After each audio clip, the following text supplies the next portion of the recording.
Hey Jared, sorry this may be a little weird, but thought I would do a quick video here to just quickly show you some of the differences. I don't know if it'll help, but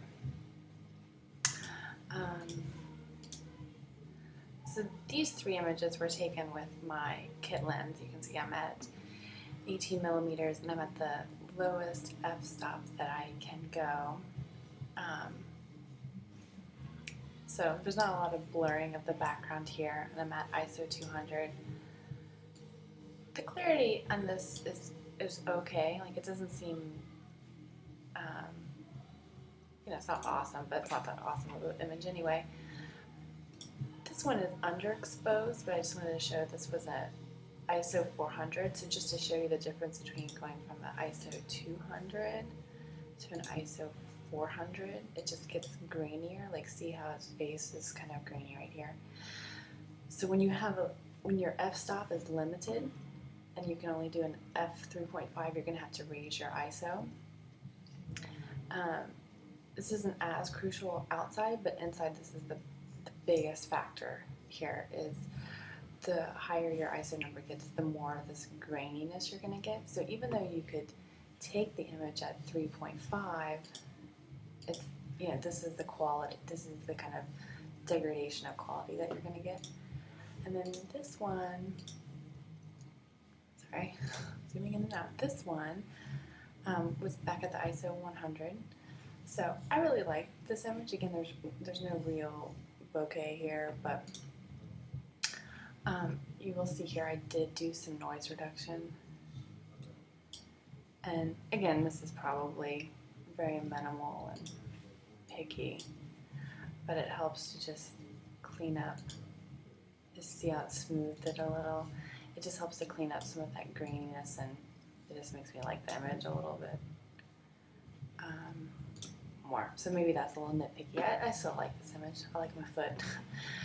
Here's a comparison of outside, and again, I don't know in terms of the distances how it relates, but this just seems like a little bit crisper of an image to me, and I was able to get down to a 2.8, so you can already see that the background is starting to fade a little bit, and he's popping out a little more. And sorry, let me go to 1:1. That's still pretty good. Like, it doesn't seem that fuzzy to me, and I'm at ISO 200. Okay, so same with this one. I'm at f3.2, and even at the 3.2, I know I'm tilted. Sorry, it's sloping horizon line here, which is bad, and the colors are off. But even at this 3.2, you can kind of see that the background is more blurred than what it was in this 3.5. It's a difference, but I'm at the same location, almost exactly the same location. That's the road of Ashland Park. So, and then here's this one where it's probably the same distance, and again, I'm at 3.2. Look how blurred the background is, even at a 3.2. He really starts to pop, and I didn't really do any editing, I don't think, to this photo because it's not awesome of a photo, but that's pretty crisp to me, and that's with my 50mm lens.